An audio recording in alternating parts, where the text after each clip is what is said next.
በስመ አብ ወወልድ ወመንፈስ ቅዱስ አሐዱ አምላክ አሜን። እንኳን በሐምሌ 5 ቀን ታስበውና ተከብረው ለሚውሉ ለቅዱሳን በዓላት በዚች ቀን የክቡራንና የአበይት አባቶቻችን ሐዋርያት የቅዱስ ጴጥሮስና የቅዱስ ጳውሎስ የሰማዕትነታቸው መታሰቢያ በሰላም አደረሳችሁ አደረሰ። ቅዱስ ጴጥሮስ ሐምሌ 5 በዚች ቀን የሐዋርያት የቅዱስ ጴጥሮስ የሰማዕትነቱ መታሰቢያ በዓል ነው። ይህም ቅዱስ ጴጥሮስ ከቤተ ሳይዳ ነበረ፣ አሳ አጥማጅም ነበረ። ጌታችንም ከተጠመቀባት ዕለት ማግስት አግኝቶት መረጠው። ከእርሱ አስቀድሞም ወንድሙ እንድርያስን አግኝቶት መረጠው። ጌታችን መድኃኒታችን ኢየሱስ ክርስቶስንም እስከ መከራው ጊዜ ሲያገለግለው ኖረ። እሱም ሃይማኖት ለጌታው ቅንዓትና ፍቅር ነበረው። ስለዚህ በሐዋርያት ሁሉ ላይ አለቃ አድርጎ ሾመው። ጌታችንም ሰዎች ማን እንደሆነ ማንንም እንደሚሉት ስለራሱ በጠየቃቸው ጊዜ ሌሎቹ ኤርምያስ ይሉሃል፣ ወይም ኤልያስ ወይም ከነቢያት አንዱ ነው ይሉሃል አሉት። ቅዱስ ጴጥሮስ ግን የሕያው የእግዚአብሔር ልጅ ክርስቶስ አንተ ነህ አለው። ጌታችንም የሃይማኖት ዓለት የቤተ ክርስቲያንን መሰረት ነህ ብሎ ብጽዕና ሰጠው። የመንግስተ ሰማያትንም መክፈቻ ቁልፍ ሰጥቻለሁ አለው። አጽናኝ የሆነ የመንፈስ ቅዱስን ጸጋ ከተቀበለ በኋላ ተናጋሪዎች በሆነ በዚህ ዓለም ተኩላዎች መካከል ገባ። በውስጣቸውም ክብር ይግባውና በጌታችን በመድኃኒታችን በኢየሱስ ክርስቶስ ስም ሰበከ። ቁጥር የሌላቸው ብዙዎች አሕዛብንም መልሶ የዋሆች ምዕመናን አደረጋቸው። ጌታችንም የማይቆጠሩ ታላላቅ ድንቆችንና ተአምራቶችን በእጁ አደረገ። ጥቅም ያላቸው 3 መልእክቶችንም ጽፎ ለምዕመናን ላከላቸው። ለማርቆስ ወንጌሉን ተርጉሞ ጽፎታል። ከዚያም በኋላ ወደ ሮሜ ከተማ ገባ። የከተማው መኳንንት ወደሚሰበሰቡበት ወደ ታላቁ የጨዋታ ቦታም ሄደ። በታላቅ ድምፅ እንዲህ ብሎ ተናገረ።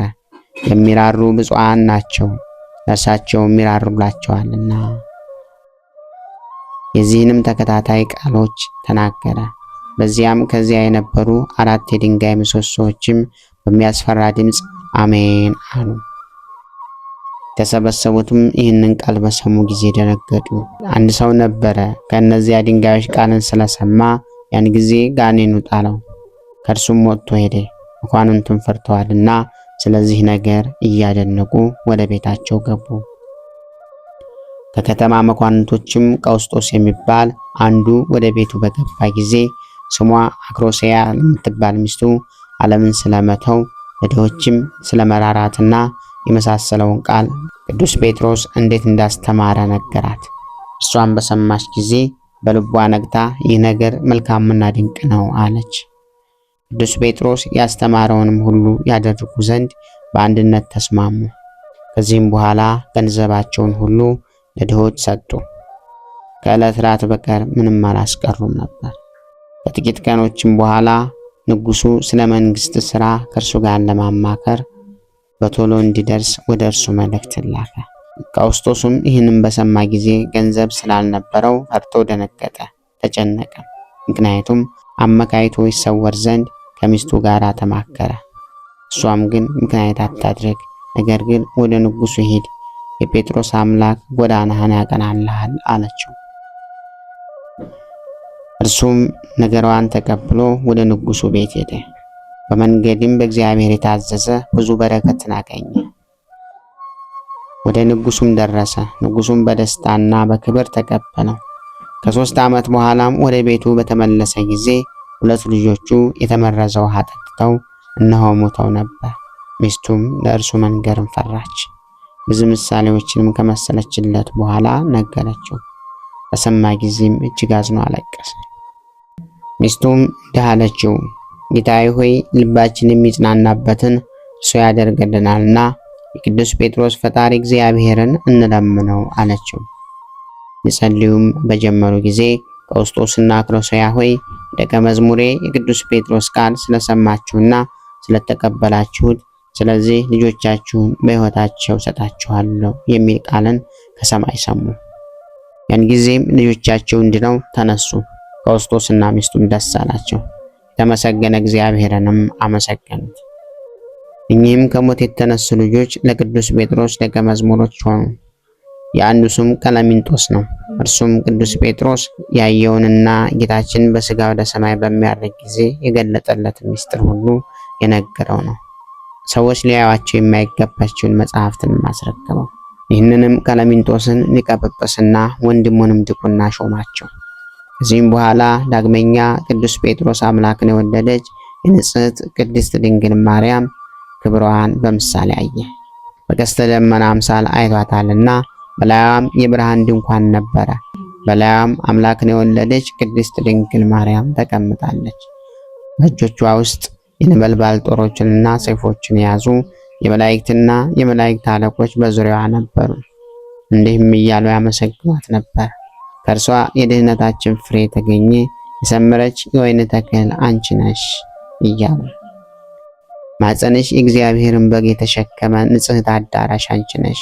ሁለተኛም እንዲህ ይላት ነበር፣ የብርሃን እናት ሆይ፣ የምሕረት መገኛ ሆይ ደስ ይበልሽ። የአማልክት አምላክ የፍጥረታት ሁሉ ጌታ የሆነ የመድህን ዙፋን ሆይ ደስ ይበልሽ። ክብርና ምስጋና የተመላሽ የፍጥረቱ ሁሉ እመቤት ደስ ይበልሽ እያለ መላእክትም ምስጋናዋን ሰላምታዋን ባደረሱ ጊዜ ክብር ይግባውና ጌታችን መድኃኒታችን ኢየሱስ ክርስቶስ ለእርሷ ተገልጾ ከእርሷ በቀር ማንም ሊያውቀው የማይቻል ነገርን ነገራት። ወዲያውም ምድር ተናወጸች፣ ሊነገር የማይቻል ምስጢራትንም ገለጠላት። ከዚህም በኋላ ጌታችን መድኃኒታችን ኢየሱስ ክርስቶስ በሀገሩ ሁሉ ቅዱስ ወንጌልን ያስተምር ዘንድ ጴጥሮስን አዘዘው። ጴጥሮስም ወጥቶ ሄደ። ኢዮጴ ወደምትባል የባህር ዳርቻና ልድያ ወደምትባል ሀገር ደረሰ። በአንዲት ዕለትም በኢዮጴ ሳለ ብርህት ደመና ዞረችው። እነሆም ሰፊ መጋረጃ ወደ እርሱ ወረደች። በውስጧም የእንስሳት የምድረ በዳ አውሬዎችና የሰማይ አዕዋፍ አምሳል ነበረ። ጴጥሮስ ሆይ ተነስና አርድህ ብላ የሚል ቃል ከሰማይ ጠራው። ጴጥሮስም አቤቱ አይገባኝም፣ እርኩስ ነገር አልበላም፣ ወደ አፌን ከቶ አላስገባም አለ። ያም ቃል ዳግመኛ ጠራውና እግዚአብሔር ንጹሕ ያደረገውን እርኩስ ነው አትበል አለው። ያም ቃል 3 ጊዜ እንዲህ መላልሶ ነገረው። በየንግግሩም መካከል ወደ እሪያዎች፣ ወደ አራዊት፣ አዕዋፍና ስዕሎች ጣት እያመለክተው ነበር። ከዚህም በኋላ ያቺ መጋረጃ ወደ ሰማይ ተመለሰች። ጴጥሮስም ስላየው ራእይ አደነቀ። ይህም ራእይ ወደ ፈጣሪያቸው እግዚአብሔር የሚመለሱ አሕዛብን ስለመቀበል እንደሆነ አስተዋለ። ለወንድሞቹ ሐዋርያትም አሕዛብ የእግዚአብሔርን ቃል እንደተቀበሉ የመቶ አለቃ ቆርኔሌዎስን ከወገኖቹ ጋር እንዳጠመቀው ነገራቸው። ከዚህ በኋላ ጴጥሮስ ከዮሐንስ ጋር ጌታችን እንዳዘዛቸው ወደ አንጾኪያ ከተማ ገቡ።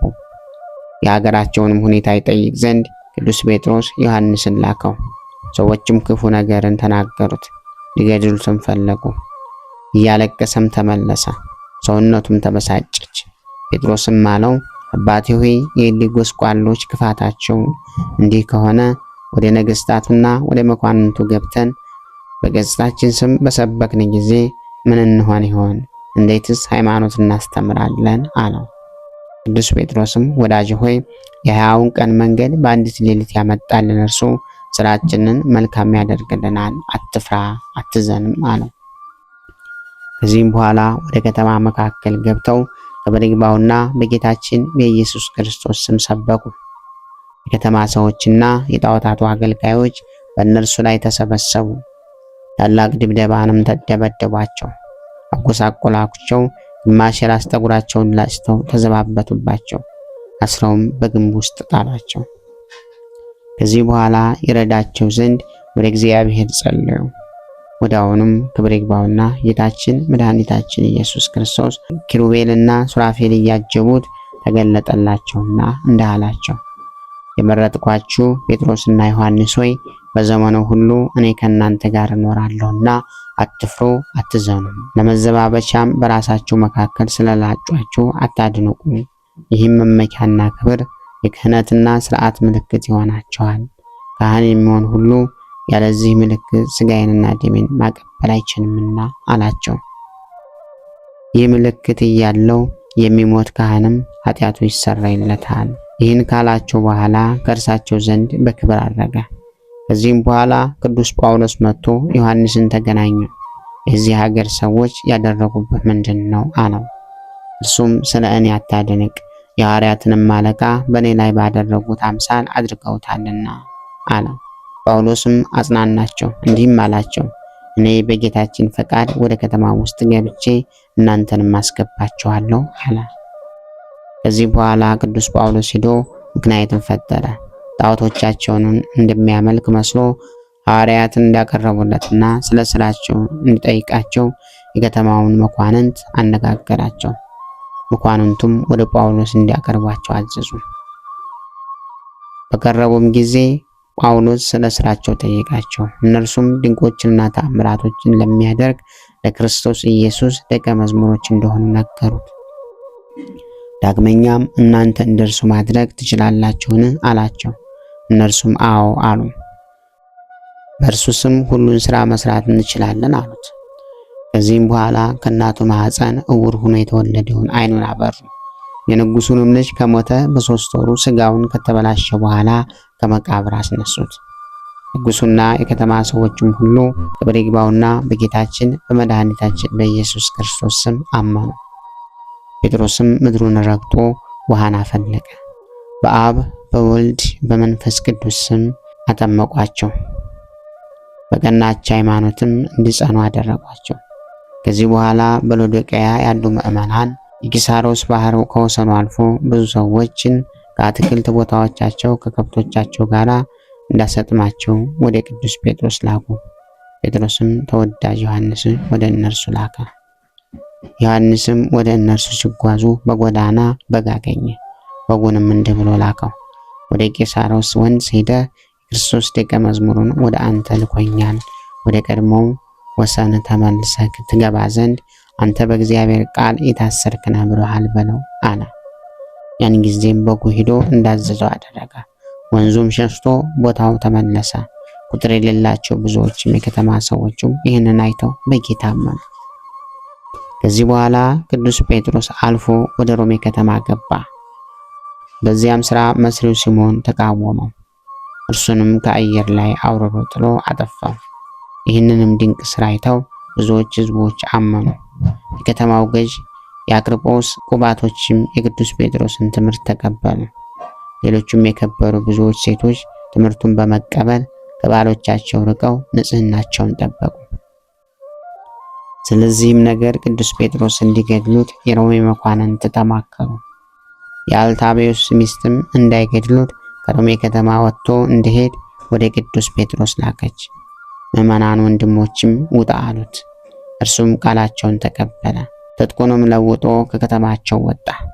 በሚወጣበትም ጊዜ መስቀል ተሸክሞ ወደ ከተማ ሲገባ ጌታችንን አገኘውና አቤቱ ጌታዬ ወዴት ትሄዳለህ አለው። ጌታም ልሰቀል ወደ ሮሜ ከተማ ሄዳለሁ ብሎ መለሰለት። ቅዱስ ጴጥሮስም አቤቱ ዳግመኛ ትሰቀላለህን አለው። ያን ጊዜም ጎልማሳ ሳለ ወገብህን በገዛ እጅ ታጥቀ ወደ ወደድከው ትሄዳለህ፣ በሸመገልክ ጊዜ ግን እጅህን ታነሳና ሌላ ያስታጥቀሃል፣ ወደማትወደው ይወስድሃል ያለውን የጌታችንን ቃል አሰበ አስተዋለውም። ያን ጊዜም ወደ ከተማው ተመልሶ ክብር ይግባውና ከጌታችን ከኢየሱስ ክርስቶስ የሆነውን ለወንድሞቹ ነገራቸው። እነርሱም እጅግ አዘኑ። ንጉሥ ኔሮንም ቅዱስ ጴጥሮስን እንዲሰቅሉት አዘዘ። ሰቅሉትም በያዙት ጊዜ ወታደሮችን እንዲህ ብሎ ለመናቸው። ክብር ንጉሥ ጌታዬ መድኃኒቴ ኢየሱስ ክርስቶስ ወደ ላይ ሆኖ ስለተሰቀለ እኔም ቁልቁል ሰቀል ይገባኛል አለ። ወዲያውኑም እንደነገራቸው ሰቀሉት። ተሰቅሎ ሳለም ለምዕመናን የሕይወትን ቃል አስተማራቸውና በቀናች ሃይማኖትም እንዲጸኑ አዘዛቸው። ከዚህም በኋላ ነፍሱን በእግዚአብሔር እጅ ሰጠ። በዚህ ዕለት ታስቦና ተከብሮ የሚውለው ሌላው ቅዱስ አባታችን ቅዱስ ጳውሎስ ነው። በዚችም ቀን ዳግመኛ ልሳነ ዕረፍት፣ የክርስቶስ አንደበት፣ የእውቀት አዘቅት፣ የቤተ ክርስቲያን መብራት፣ የቅዱስ ሐዋርያ ጳውሎስ የሰማዕትነቱ መታሰቢያ ነው። እንደ ስሙም ትርጓሜ መሪ፣ አመስጋኝ፣ ወደድ፣ ጸጥታ ነው። ይህም ጳውሎስ አስቀድሞ በክርስቶስ ያመኑትን የሚያሳድድ ነበረ። እርሱም ከብንያም ወገን ፈሪሳውያን ልጅ ነው። ወላጆቹም ሳውል ብለው ስም አወጡለት። ትርጓሜውም ስጦታ ማለት ነው። ቁመቱ ቀጥ ያለ፣ መልኩ ያማረ፣ ፊቱ ብሩህ፣ ቅላቱ እንደ ሮማን ቅርፊት ደበብ ያለ፣ ዓይኑም የተኳለ የሚመስል፣ አፍንጫው ቀጥ ያለ፣ ሸንጎበታም፣ ጉንጩ እንደ ጽጌረዳ ነበረ። እርሱ ሕገ ኦሪትን አዋቂ ነበረ። ለሕጉም ቀናተኛ ሆኖ ምዕመናንን አሳዳጅ ነበረ። ወደ ሊቀ ካህናቱ ሄዶ በመንገድ የሚያገኘው ሰው ቢኖር ወንድሞችና ሴቶችን እንደታሰሩ ኢየሩሳሌም ይመልሳቸው ዘንድ ለደማስቆ ከተማና ለምኩራቦች የፈቃድ ደብዳቤ ለመነ። ሲሄድም ወደ ደማስቆ ከተማ አቅራቢያ በደረሰ ጊዜ ድንገት ከሰማይ መብረቅ ብልጭ አለበት፣ በምድር ላይም ወደቀ። ወዲያውም ሳውል ሳውል ለምን ታሳድደኛለህ የሚለውን ቃል ሰማ። ሳውልም አቤቱ አንተ ማን ነህ አለው። አንተ የምታሳድደኝ የናዝሬቱ ኢየሱስ ነኝ። በሾለው ብረት ላይ ብትረግጥ አንተን ይጎዳሃል አለው። ከእርሱ ጋር ቆመው የነበሩ ሰዎችም ንግግሩን ይሰሙ ነበር፣ ነገር ግን የሚያዩት አልነበረም። ሳውልም ከምድር ተነሳ፣ ዓይኖቹ ተገልጠው ሳሉ አያይም ነበር። እየመሩም ወደ ደማስቆ አስገቡት። በዚያም ሳይበላና ሳይጠጣ 3 ቀን ሰነበተ። በዚያ በደማስቆ ከደቀ መዛሙርት ወገን ሐናንያ የሚባል አንድ ሰው ነበረ። ጌታም በራእይ ተገለጠለትና ሐናንያ ብሎ ጠራው። እርሱም አቤቱ ጌታዬ እነሆኝ አለ። ጌታም ተነስና ቀጥተኛ ወደምትባል መንገድ ሂድ፣ በይሁዳ ቤትም ጠርሴስ ከሚባል አገር የመጣ ሳውል የሚባል ሰው ፈልግ፣ እርሱን አሁን ይጸልያልና አለው። ሐናንያ ግን መልሶ እንዲህ አለ፣ አቤቱ ስለዚያ ሰው በኢየሩሳሌም በቅዱሳኖች ላይ የሚያደርገውን ክፉ ነገር ሁሉ ከብዙ ሰዎች ሰምቻለሁ።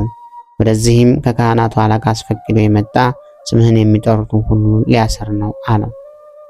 ጌታችንም ተነሳና ሂድ፣ በአሕዛብና በነገሥታት በእስራኤልም ልጆች ፊት ስሜን ይሸከም ዘንድ ለእኔ የተመረጠ ዕቃ አድርጌዋለሁና አለው።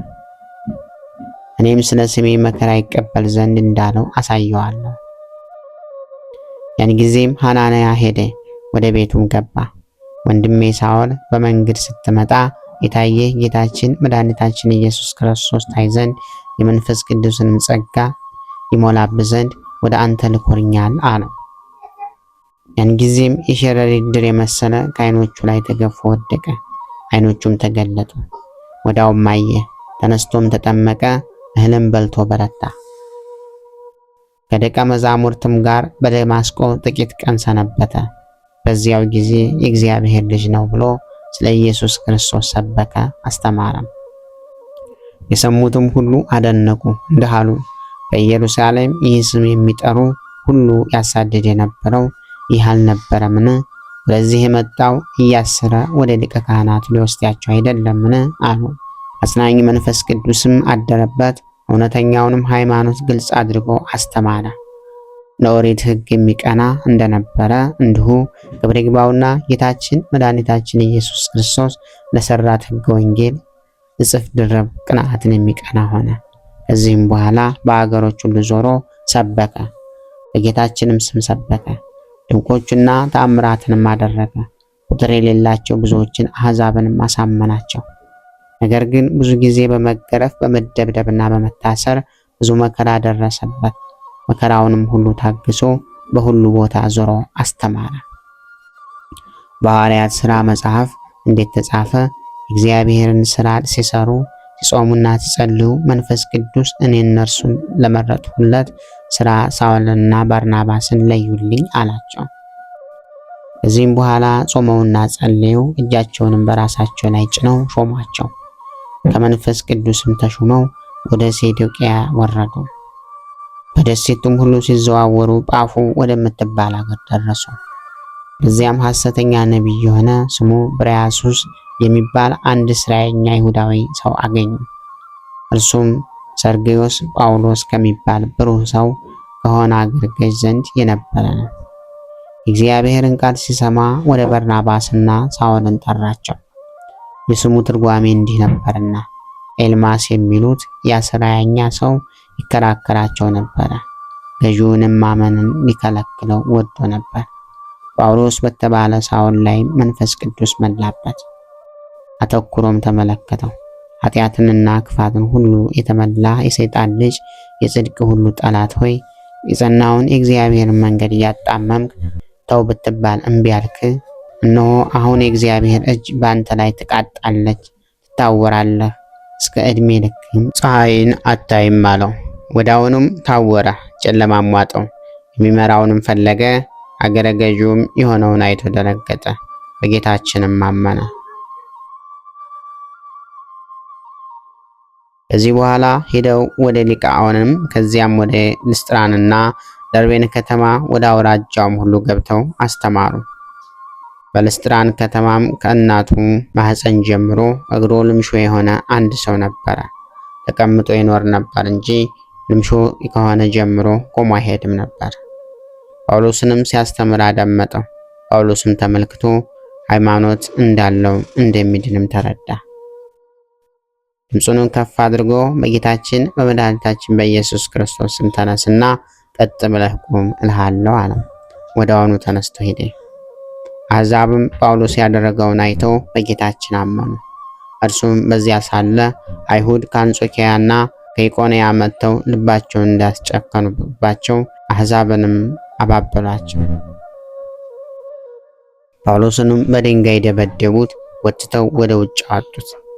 በማግስቱም ከባርናባስ ጋር ወደ ደርቤን ከተማ ሄደ። በዚያችም ከተማ አስተማሩ፣ ብዙ አሕዛብንም ወደ ሃይማኖት አስገቡ። ለቤተ ክርስቲያንም ቀሳውስትንም ሾሙላቸው። ከዚያም ወደ መቄዶንያ አልፈው ሄዱ። ጋኔን ሟርት የሚያሰራትን አንድ ሴት ልጅ አገኙ። ከምታገኘው ዋጋ ለጌቶቿ ብዙ ትሩፋትን ታስገባ ነበር።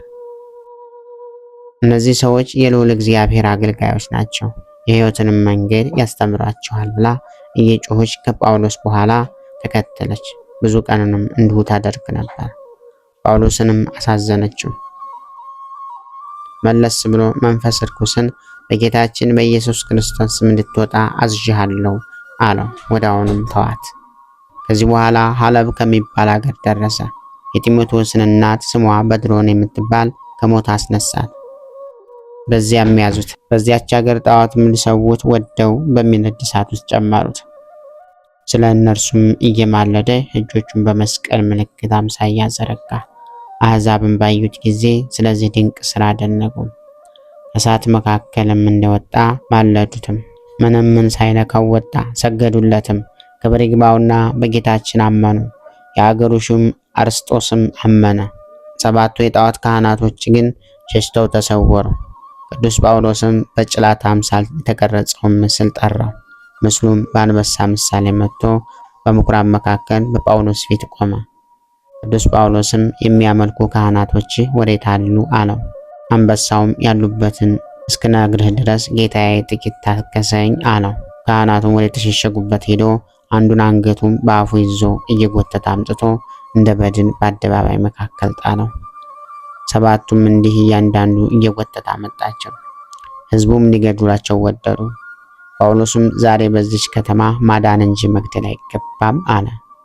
ከዚህ በኋላ ሁሉንም አጠመቃቸው፣ ሃይማኖትንም አስተማራቸው።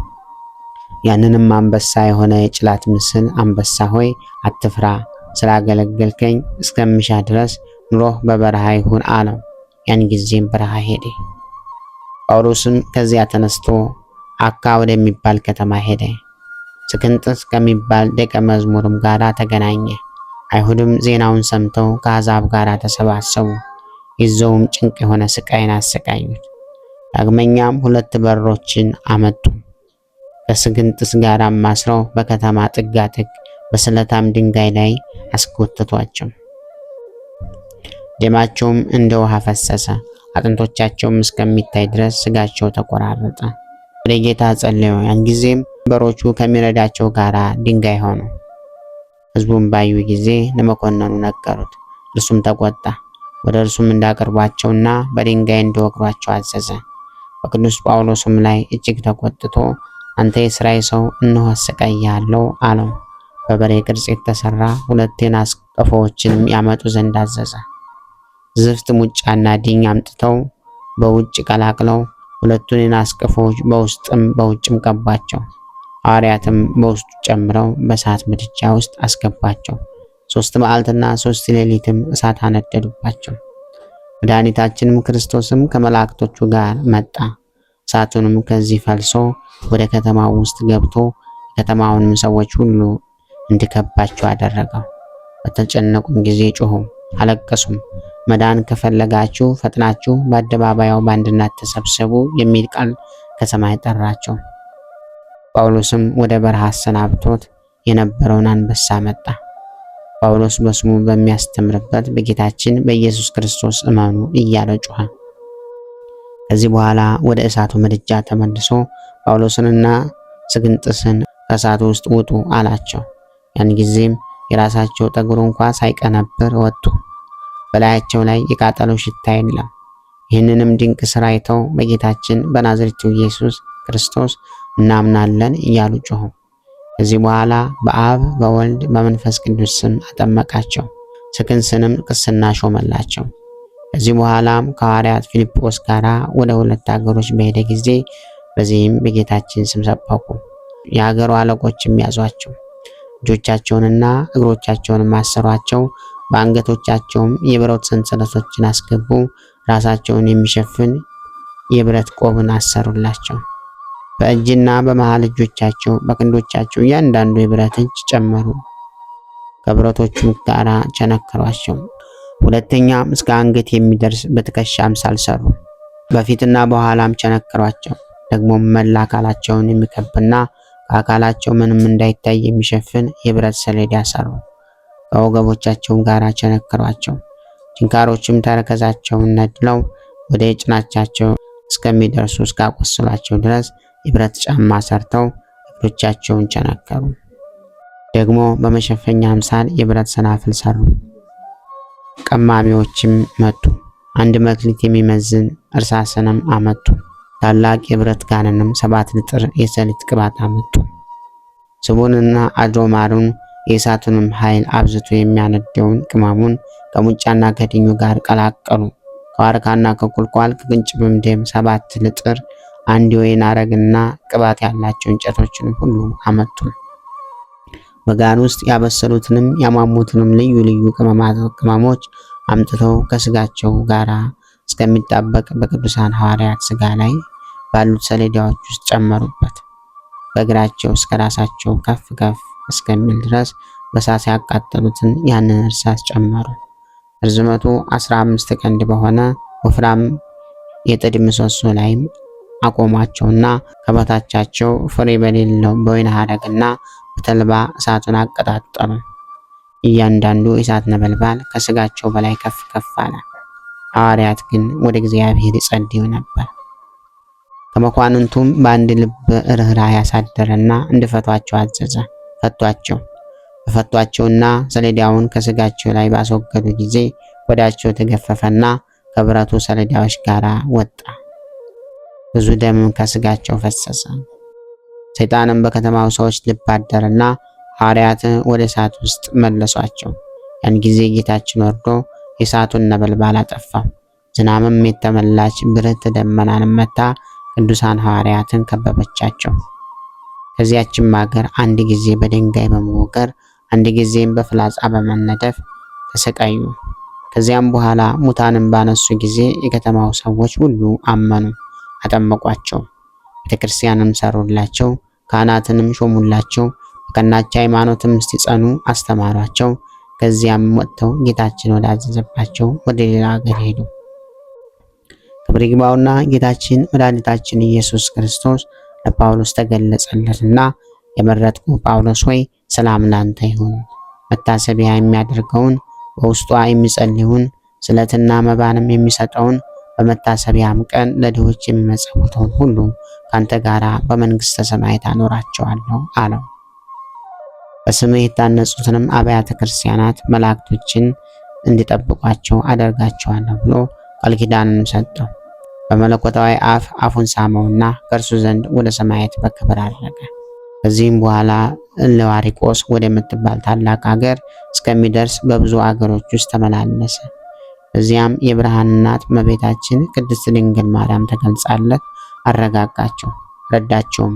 የአገሩ ሰዎች እንዲያጠምቃቸውና እንዳስተምራቸው አዘዘችው። ከዚህ በኋላ ወደ ሮሜ ከተማ ገብቶ በውስጡ አሰበከ። ከስብከቱም ብዙዎች ሰዎችን አምነው ክርስትና ጥምቀትን አጠመቃቸው። በመጽሐፍትነት የታወቁ 14 መልእክቶችንም ለሮሜ የተጻፈችው ናት። መልካም ሩጫውን ከፈጸመ በኋላ ንጉሥ ሄሮን ይዞ ጽኑ ስቃይን አሰቃየው።